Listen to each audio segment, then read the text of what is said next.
Nosso primeiro entrevistado aqui em Conjuntura pela TV Mar, canal 25 da NET, é o cardiologista José Vanderlei Neto. Ele que é considerado um dos melhores profissionais do Brasil nessa área. Doutor Vanderlei, muito obrigado pela presença aqui em Conjuntura.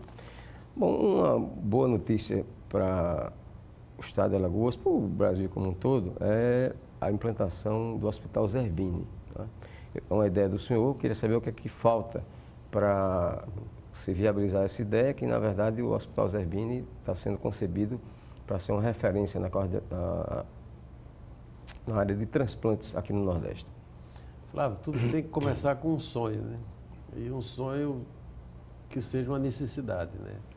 E Alagoas precisa de um hospital exclusivo de cardiologia para o SUS, que é 90% da população. Então falta muita coisa, né? Já tivemos com o Dr. Zé Carlos Lira na Federação das Indústrias, fizemos algumas reuniões e estamos nos preparando para tocar esse projeto. Não só a construção do hospital, mas o desafio maior que é colocar esse hospital para funcionar, né? Porque um hospital, depois de pronto, ele custa outro hospital a cada ano, né? E é fundamental que isso aconteça, porque as doenças cardiovasculares são as que mais matam no mundo inteiro e aqui em Alagoas. Então, nós precisamos de um equipamento como esse para fazer desde a prevenção, né, reabilitação cardiovascular e tratar as pessoas que estejam enfermas do coração. Então, é uma necessidade de Alagoas, né, e a gente espera sensibilizar toda a população para ajudar, cada um ajudar como pode, né, para que a gente possa deixar esse legado aqui para o povo alagoano. O senhor já tem ideia de quanto custaria um investimento desse? Esse hospital, ele começaria com 30 milhões de reais. Isso equivale a 2 vezes mais a unidade que a gente tinha na Santa Casa de Maceió, né?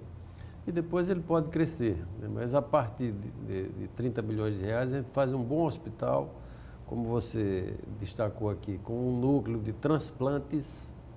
Além do transplante de coração, que nós já fazemos aqui há 30 anos, a ideia é que a gente possa organizar, né, dar mais celeridade aos transplantes de rins, que são uma necessidade muito grande, de fígado, estabelecer uma parceria com o MOA para fazer transplante de medula, são coisas muito importantes, né, que elevam o patamar da medicina aqui em Alagoas, né?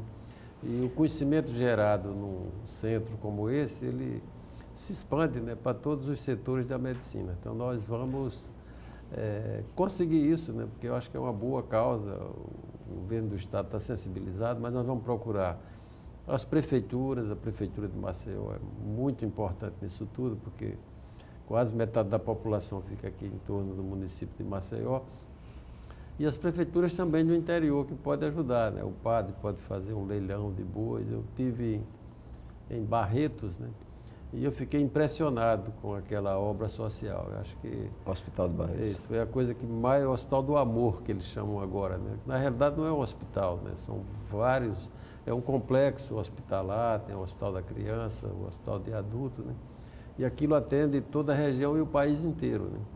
E o conhecimento que é gerado ali, por exemplo, o maior programa de prevenção de câncer do mundo é o programa de Barretos. Eles inovaram com aquelas carretas, né, que vão nos municípios e fazem exames preventivos, né, e educam a população para se prevenir, né, e diagnosticam, por exemplo, o foco deles é o câncer, numa fase que 90% da doença pode ser tratada, né, com sucesso, né. Então, é uma coisa espetacular. A gente precisa inovar, né?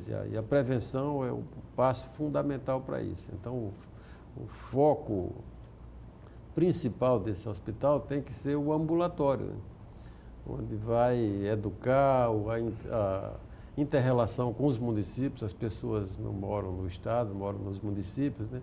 Para que se leve essa cultura de prevenção da cardiologia lá para próximo dos doentes, lá para eles aprenderem a se cuidar. Então, Vanderlei, já existe ideia de um local onde possa ser implantado esse hospital? Existe sim, Flávio. Nós estamos procurando um terreno, né? Então, quem tiver já tem algumas ofertas em Rio Largo, por exemplo, temos oferta de um terreno, né? O ideal é que fosse mais próximo aqui da rede hospitalar, né?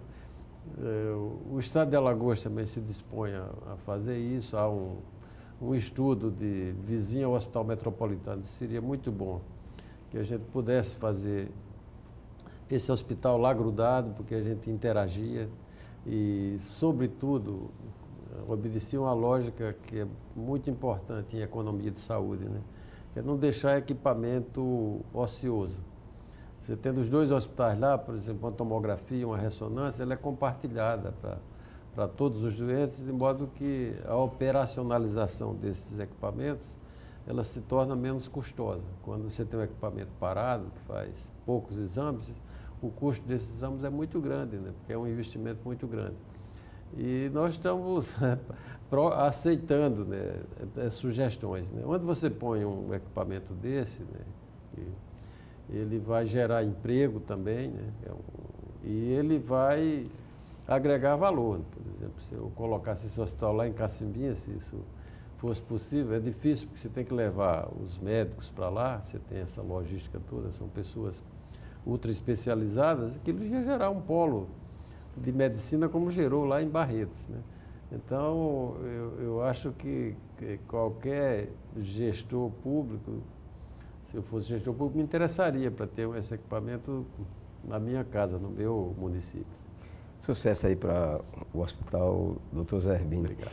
Doutor Vanderlei, o senhor e sua equipe comemoraram recentemente 30 anos do primeiro transplante cardíaco do Norte e do Nordeste, que foi aqui em Maceió, feito exatamente pela sua equipe. Como é que está a situação em termos de saúde do paciente? Esse paciente está vivo até hoje e é o paciente mais longevo com um coração transplantado no país, né? São 30 anos. Esse doente operou, é de Santana do Mundaú.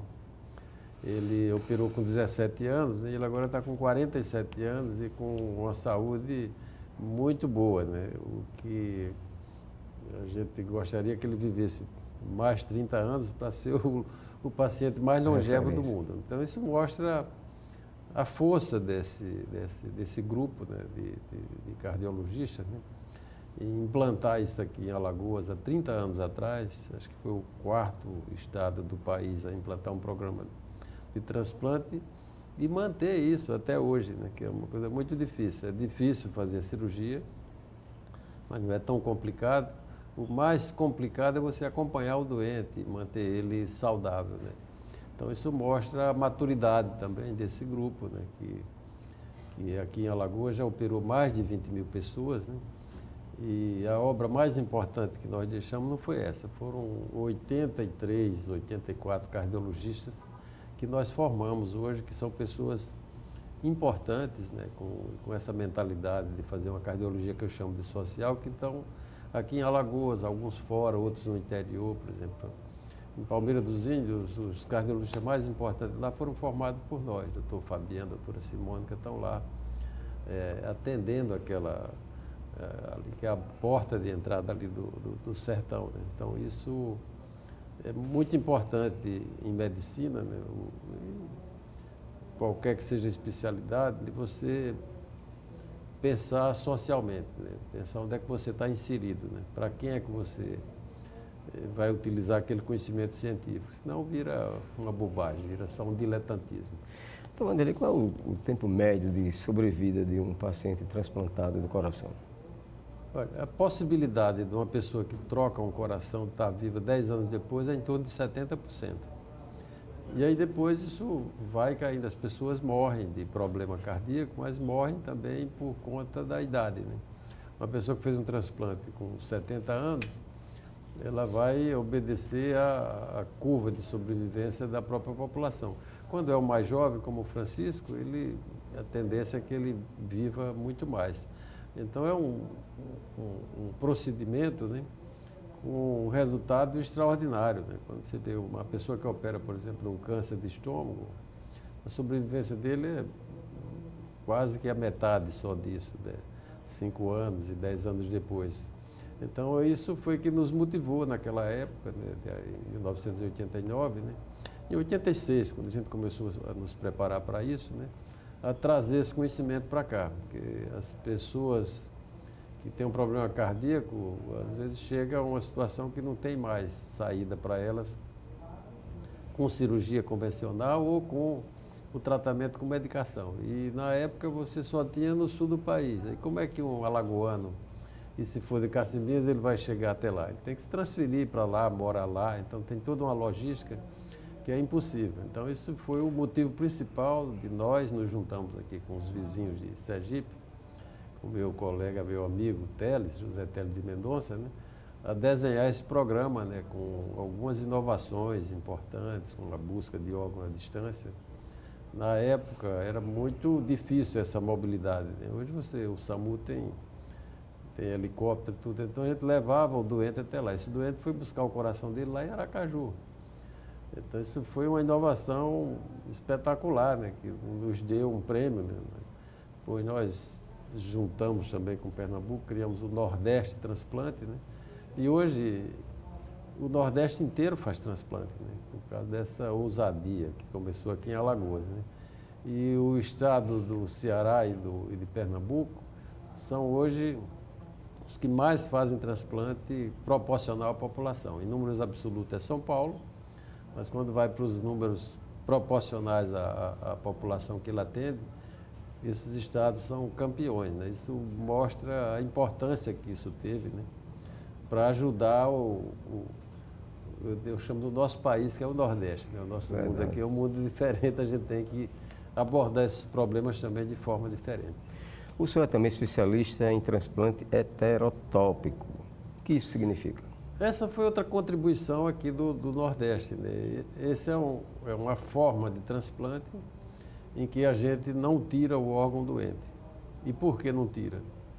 Por dois motivos básicos, né? Ou porque o estágio da doença é muito grave, destruiu o pulmão, e esse coraçãozinho ele não vai conseguir romper essa barreira do pulmão, que o pulmão está muito duro, vamos falar assim, ou porque é um paciente muito pesado, né? E o doador é um paciente com um peso muito baixo. Então é um coração muito pequeno também, é um motor de fusca para você colocar para tocar uma carreta. Então a saída que você tem é implantar esse coração em paralelo, né? Nós passamos um ano que não conseguimos doador aqui, aí resolvemos revisitar essa técnica, que foi uma técnica decidida pelo Barnard já em 1967, né? E operamos aqui 6 doentes aqui, acho que é a experiência maior do Brasil, né?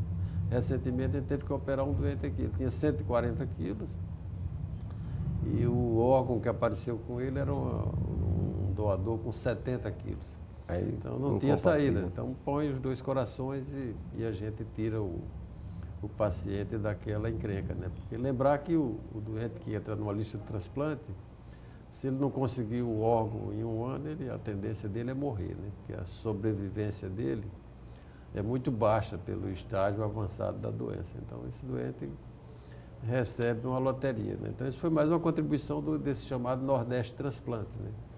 Isso foi fruto da necessidade, né? Nada de genialidade, né? Essas coisas que já existem e você pega e usa no dia a dia, né, para a sua necessidade, né, para a necessidade aqui dos alagoanos, né, dos nordestinos.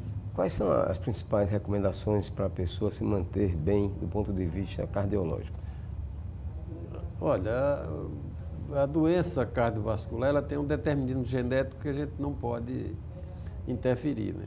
E depois que o sujeito nasce com o coração sadio, tem os chamados fatores de risco que ele tem que eliminar, né?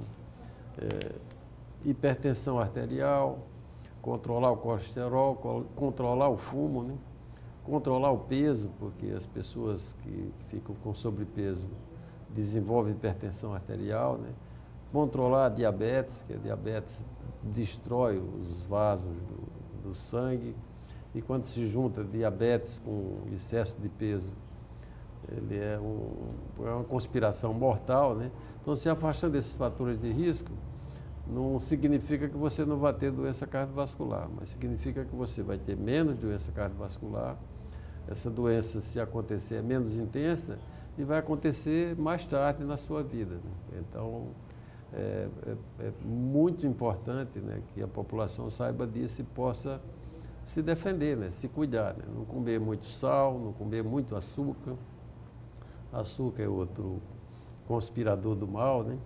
E ter uma vida também saudável do ponto de vista mental, né? As pessoas têm que ter também saúde mental. As pessoas imaginam que tudo está no corpo, não, mas está também na alma. Uma pessoa feliz, ela adoece menos. E se ela adoecer, ela tem muito mais chance de sair dessa doença grave do que uma pessoa que é depressiva ou que é pessimista, né? Que não entende que a vida da gente pode sempre ser melhor, né? A gente, quando tem uma dificuldade, olha sempre para o lado, para o vizinho, né? Fica com aquela tua, né? Porque tem alguém sempre com uma pior que já pegou na frente. Então, serena, né? Olha para o lado. As pessoas que têm amigos, Flávio, é um ativo muito importante. Também adoecem menos e se adoecerem tem mais chance de sair da encrenca. Bom, mudando radicalmente de assunto, o senhor já exerceu o cargo de vice-governador do Estado, já tentou ser prefeito de Maceió, não foi eleito. Eu lhe pergunto se o senhor ainda tem pretensões do ponto de vista político.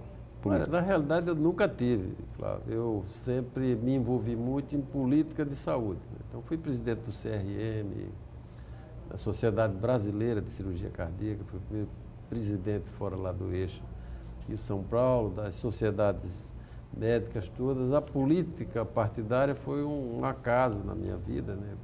Foi circunstância das amizades também, né? Que põe lá dentro, né? E nunca foi um objetivo de vida, né? Aí eu vou ser prefeito. Foi uma circunstância que eu procurei cumprir essas tarefas com a maior dignidade, né? Mas sem nenhuma pretensão de continuar ou de evoluir, né? As pessoas, você foi vice-governador, e por que não foi deputado federal? Porque a minha missão foi aquela, né? E a medicina sempre me fascinou, né? E é difícil você trocar uma coisa que você é apaixonado por outra que você gosta, mas não faz você, digamos assim, piscar o olho para você. Então eu estou muito feliz como me dedicando à medicina. Mas mesmo afastado da política, do dia a dia da política, digamos assim, o senhor sempre está pensando nela. Por exemplo, o senhor tem uma ideia, uma proposta de uma grande união de forças políticas aqui em Maceió, pelo bem da comunidade, com a participação, inclusive, esse projeto, essa ideia sua, com a participação da sociedade. Como é que funcionaria isso? Não, eu sempre fui um conciliador, né? E sempre defendi que, em vez de você se fixar em nomes, você tem que se fixar em ideias. Eu lembro a época da ditadura, né? Você também era um político, né? E o que movia a gente eram as ideias, não eram as pessoas que moviam a gente, né? E por isso digamos assim, era muito mais saudável, né, a política da época. Então a gente sempre pensa nisso, mas é muito difícil você construir isso, né? Porque não depende só de você, depende das outras pessoas, né? Mas é muito importante que todos que estão aqui nos assistindo, né, que participem de política. Você não é obrigado a se candidatar, né? Mas dá a sua opinião, quando for chamado, participar das suas ideias, acho que é muito saudável, né? Para você construir esse ambiente de sabedoria, né? Onde as pessoas sabem as limitações, né? Mas sabem que se tiverem unidas, né, eles conseguem coisas extraordinárias, né? Por exemplo, durante a Constituição lá, nós conseguimos criar o Sistema Único de Saúde, né? Quem hoje imagina, né, viver aqui no país sem o Sistema Único de Saúde, né? Uma coisa tão generosa que faz transplantes, como a gente discutiu aqui, que deixa de fazer muita coisa, né, mas faz coisas extraordinárias, né, que são mantidas pelo SUS. Então isso é o que nos move. A gente tem que sair do personalismo, dos salvadores da pátria, né, e ir para o mundo real, né, onde as pessoas têm problemas, às vezes são problemas muito pequenos, né, que se a gente parar para pensar, a gente pode ajudar, né? O problema das pessoas pobres não é que elas são pobres, é que elas só têm amigo pobre, né? Quando elas têm acesso a qualquer outra pessoa, resolve. No caso da medicina, o cara às vezes é um remédio, é uma consulta que você pode fazer, no meu caso, um eletrocardiograma, que é um exame muito simples, mas as pessoas imaginam que os problemas são sempre problemas grandes. Problema grande a gente não resolve, a gente administra, né? O problema das pessoas são problemas pequenos. Se a gente tiver paciência, se dedicar e pensar socialmente, a gente pode ajudar muita gente. Ok, nosso muito obrigado ao médico cardiologista José Vanderlei Neto pela sua participação aqui em Conjuntura. Vamos agora ao intervalo, a gente volta daqui a instantes.